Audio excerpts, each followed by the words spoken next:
بسم الله الرحمن الرحيم. الإخوة المشاهدون والمنتجون في بلادي، السلام عليكم ورحمة الله تعالى وبركاته. برنامج سنابل يقدم ترجمة سريعة لهذا الفيلم الرائع الجميل تحت عنوان زي أتلانتيك أستون أو زرعوا حجرا. زرعوا حجر هو فيلم وثائقي بريطاني قصير عام 1953، تم إنتاجه سنة 1953 من إخراج روبن كاروان وإنتاج جيمس كار، وتم ترشيحه للأوسكار لأفضل فيلم وثائقي قصير. صور الفيلم كيف تم بناء السلوك والقناطر الغافرية على نهر النيل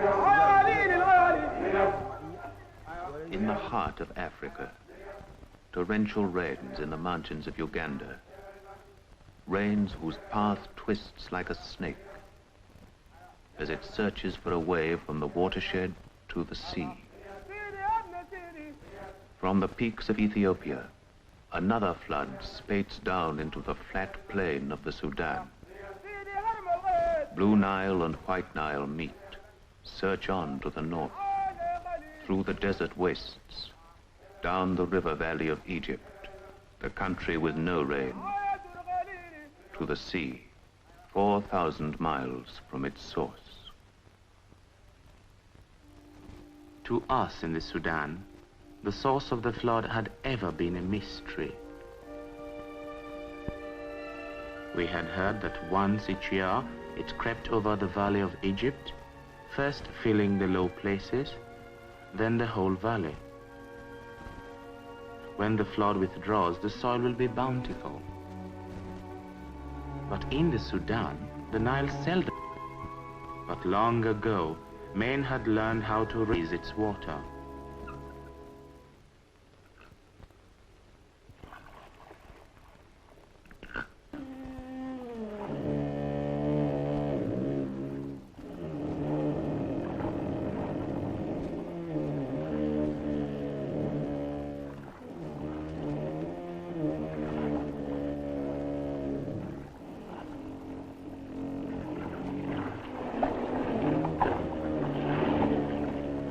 The Sagia was turned by oxen, and the water was lifted out of the river, lifted maybe a second time, until it could flow upon the plain even when the river was low.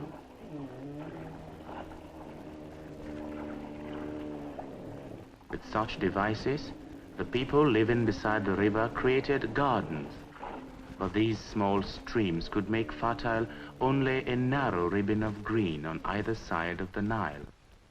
And the great river flowed on to Egypt and did not help the far greater number of my people living on the dry plains of the Sudan.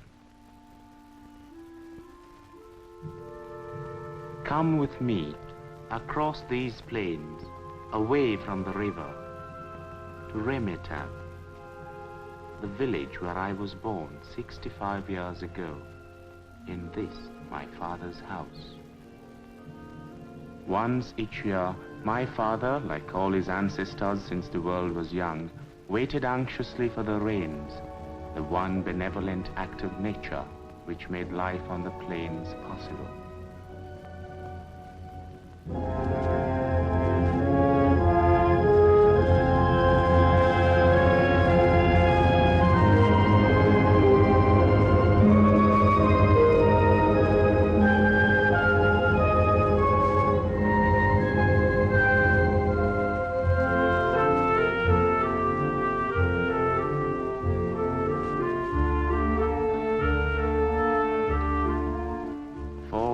After each fall of rain, the land was busy with people sowing the one crop of dura, millet, which could be taken from it in each year. Our life depended on each grain of seed being multiplied 100-fold by the miracle of growth. And it was so if the rains were sufficient. But if they passed us by, what could we do? Could man control the rains, the sandstorm, or the Nile in flood?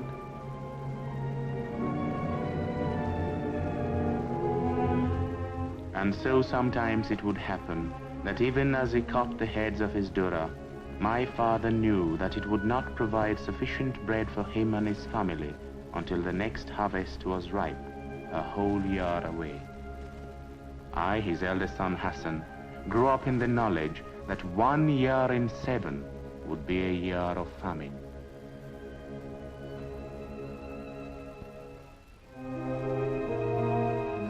Now the earth had exhausted itself in giving us our bread. It was cracked, dead. We poured the grain into storage pits, covered it with earth already powdered with the heat of early summer. Then, from 100 meters in the earth, we drew up water. The plains were dry, our herds were thirsty, and from one sunrise on to the next, for 3 months or more, life became just a matter of drawing water at the well.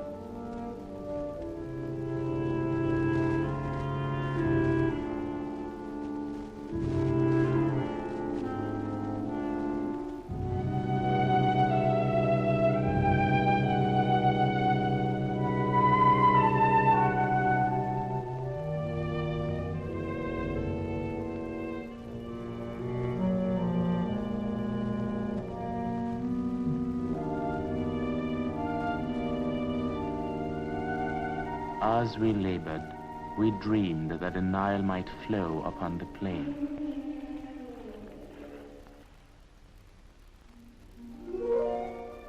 But it was only a dream. And soon the grazing round the village was exhausted, and we packed our tents and all our worldly belongings and set out in search of better grazing within reach of watering places along the Nile. We had set out in this manner every year since Adam was driven out of the Garden of Eden to wander in the wilderness.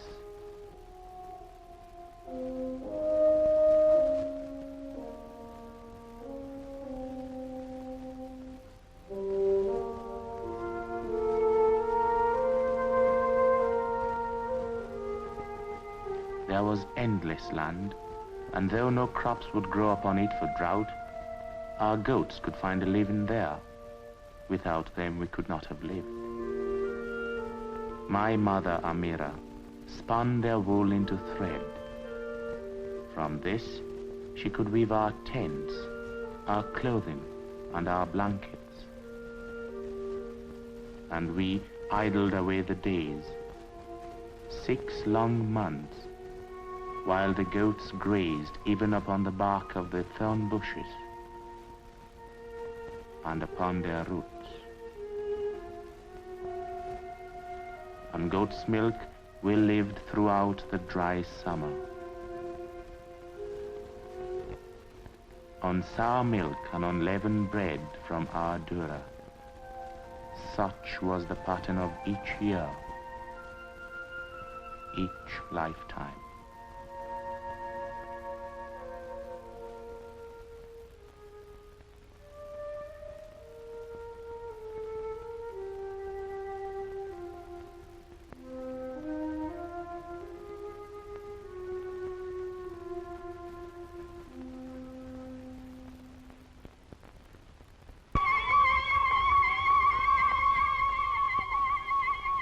When I was 20 years old, they anointed my head with sandalwood and sweet-smelling oils, and I was married. Then I took earth and water from the well and built a home.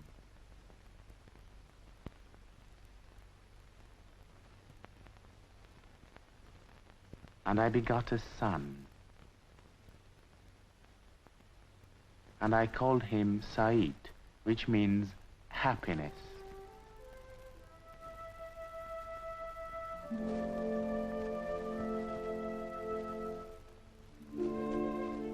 There was a daughter and a second son, and the dead weariness of our life soon descended upon them too. Then one day, when the men of the village were out with their herds, something happened which Said was never to forget.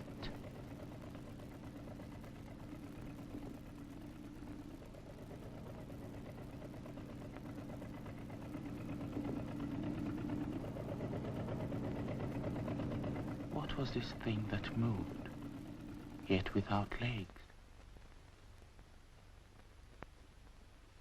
From inside came people, one of them white-skinned and wearing strange garments.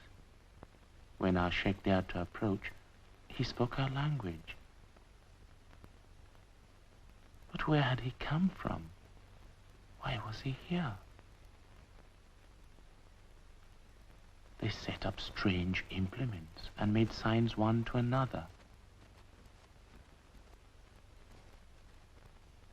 Then they planted something in the ground. It was a stone.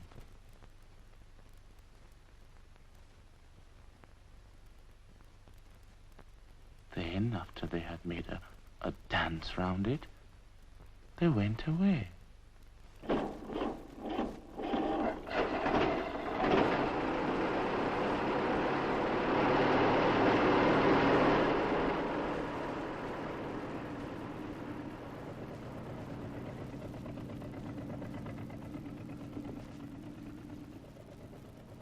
The sound faded. We were alone again. But for the stone at the edge of the village, we might have thought that this visitation had been a mirage. Yet we had heard the sound which was to change our lives.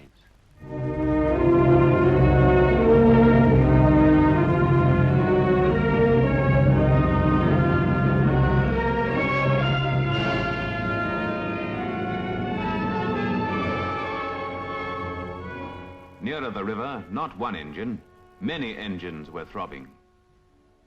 In 1922, the governor of Blue Nile province started yet bigger ones.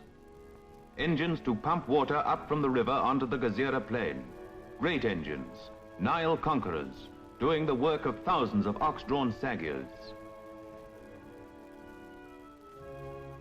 This was only a pilot scheme, part of a 10-year experiment to find a crop whose export would finance the whole country's development. Cotton was that crop. This wasn't a plan on paper. Here was the evidence. Now the administration, with the backing of the City of London and of Britain's cotton industry, hoped to dam the Nile at Sanaa and irrigate 2 million acres on the Gazira. This scheme was but part of a still greater plan to control the whole length of the Nile. The idea of Nile control was started in 1837 when Muhammad Ali planned, by damming the Nile, to raise the low summer water onto a part of the delta.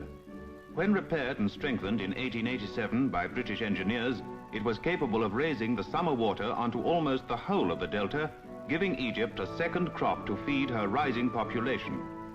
The next step was more weirs, to double the harvest of Upper Egypt. Then, in 1902, one of the world's most remarkable achievements, the Aswan Reservoir, 160 miles long, to store 5 million tons of flood water for use in the dry season. When more storage was needed, Egypt looked beyond her frontiers into the Sudan. Her hope to store water here near the junction of the Blue and White Niles clashed with the Sudan's intention to bring water to the Gazira plain from a dam and reservoir at Sanaa. This clash over the ownership of Nile waters was solved wisely by negotiation. Egypt might build her own reservoir in Sudanese territory at Jebel Aulia and could have a half interest in the storage at Sanaa. When Sanaa was being built in 1924, the pump stations raised water onto some thousands of acres later to be incorporated into the Gazira cotton scheme.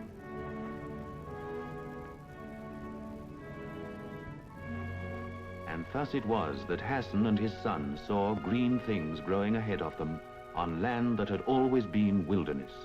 In the heat of summer, when their world should have been dried up, there was grazing for his hungry animals. What is happening? Has the Nile changed its course? What are those green leaves that grow instead of dried thorns?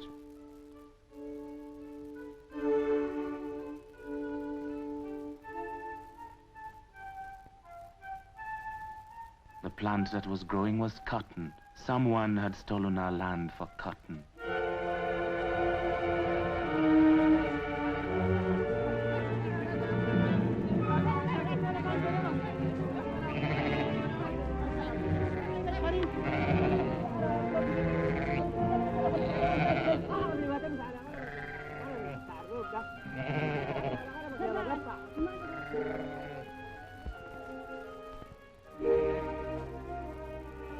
and I was angry and afraid.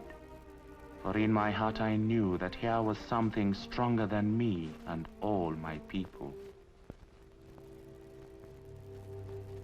And therefore, when another white man visited us, poured water down a trench and told us to imagine it was the Blue Nile, I was not willing to believe his words. He took a head of Adura, stuck it in the ground to mark the position of Remetab, 30 miles away from the river. I wondered what false promises he would make.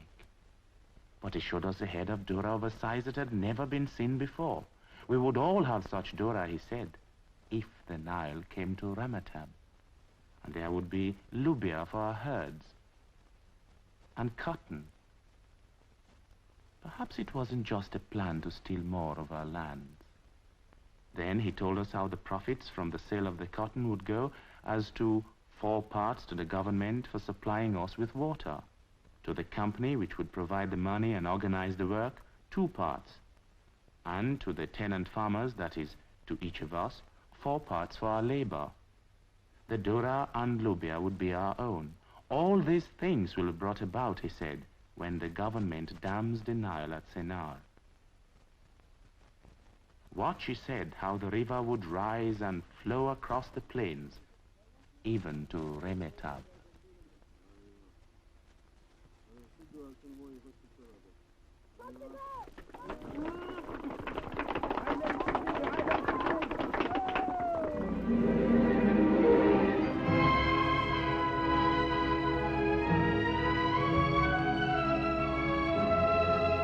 We built Sennar 2 miles long, with 80 sluice gates to pass the flood without obstruction. When gauges upstream report that the flood is slackening, the sluices are lowered and the tail of the flood is trapped in the reservoir stretching 80 miles upstream. For half the year, the engineers pass the water 2,000 miles down the Nile to Egypt. From August to January, it belongs to the Sudan and is drawn off into the canal on the far side of the river. The sluices at the head of the canal were first raised in 1925. A new pattern grew, and famine and drought were banished from 2 million acres of wilderness.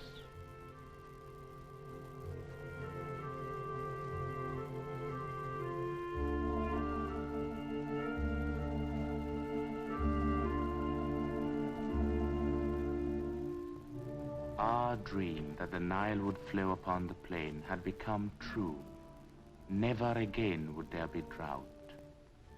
Yet, though we had become partners in what they said was the largest farm in the world, we were still simple people. We might plant cotton instead of Dura with our digging sticks, but everything else in those first years of the scheme was a mystery to us. Fertilizers, mechanical plows, what could we know about them? Yet work had to go on even while we learned. The company's block inspectors became our instructors. They drilled the routine of our new life into us with strict discipline. Crops must be rotated, I was told. Today we know that rotation is necessary, but at that time, how could I understand? And I was... Since then, many things which once would have been miracles have become just a part of our everyday life, of my life.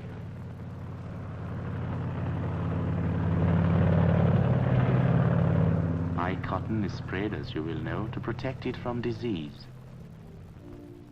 Look at my irrigated Dura, so tall, yet when I was a child, I had to bend low to cut it.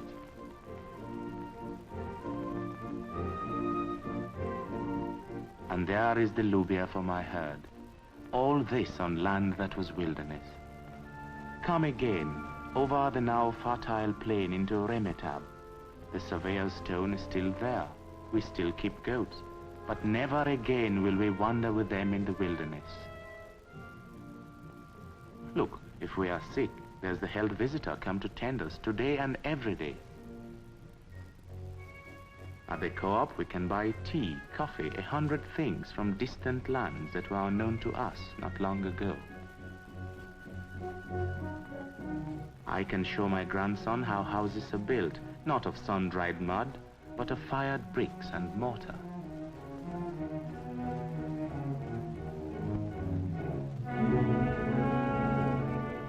now we are drilling a deep well. When it is finished, 6 taps will give us pure, cool water to drink. All the time we're learning new ideas, and our world is being transformed. Look, is not Omar Yusuf one of our own people already a field inspector?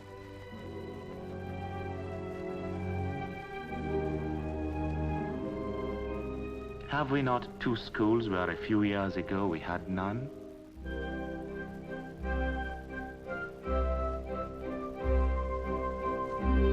Thus the knowledge of the whole world lies open to the sons of goat herds, to little Ahmed, my own grandson. What opportunities lie before these children? Opportunities which my generation just missed. Yet we help to create them with the new wealth from our cotton, its flowers, its ripening sea bulbs. Only 30 years or so ago, I drove my goats into the growing cotton. But now,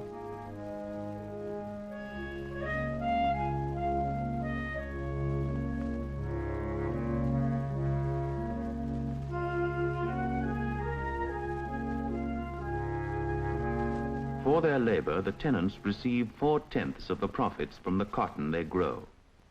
A 2/10 share went to the company for financing and managing the scheme. The company was the brain of the scheme, controlling its millions of capital, the sale of the harvest, the welfare of 900 villages. It brought the science and finance of the West to a primitive people and did not enslave them, but made them partners. To the government of the Sudan, for building and maintaining Sana'a and the main canals, a 4/10 share. This revenue from this one scheme, from this one dam, provides more than 2/3 of the income of the whole of the Sudan. Nile control did not end at Sana'a. More weirs have been built in Egypt. Aswan's height and storage have been increased. There are plans for a new reservoir in the Sudan at Marawi. In 1936, Jebel Aulia was completed. Above Sana'a, a reservoir site has been surveyed at Roseris, and plans finalized to bypass the wasteful Sud marshes.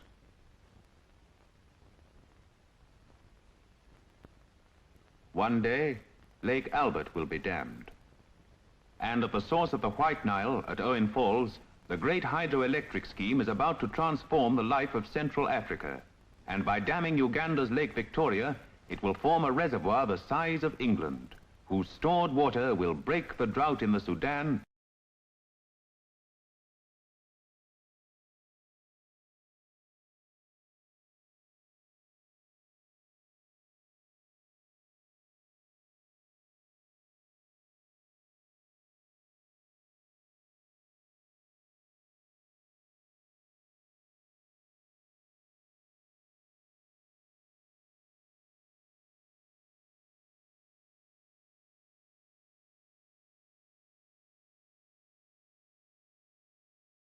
upon the Gazira plain that has enabled a nation to raise its head.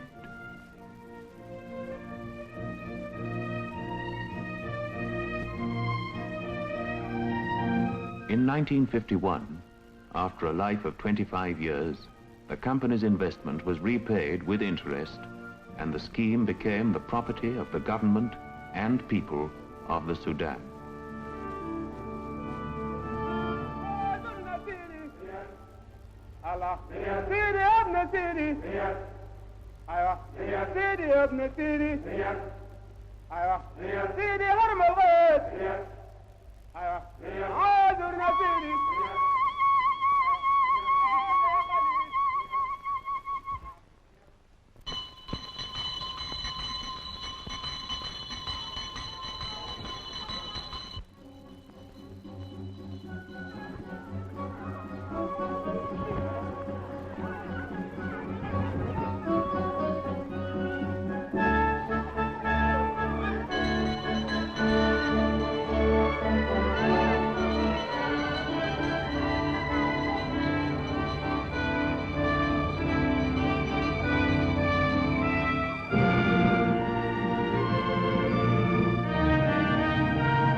الأخوة المشاهدون والمنتجون في بلادي، أترككم مع الترجمة المكتوبة، وهي تحديدا ترجمة سريعة، لكن هذا الفيلم في غاية الأهمية.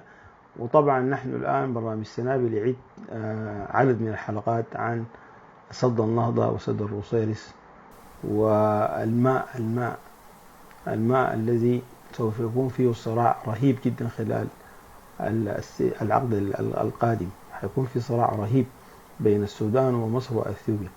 لذلك برنامج سنابل بيحشد كل طاقاته وكل قواه لتبصير وتوعية الشعب السوداني بأهمية الماء، وما هي الاتفاقات التي عقدت في الماضي، اتفاقات 1902 1929 و 1959. ونحن حقيقة نستعد إلى معركة ماء كبيرة جدا. لا بد أن الشعب السوداني كله ينهض ويعي ويفهم ماذا يدور حوله. فأترككم مع هذه الترجمة السريعة. شكرا جزيلا.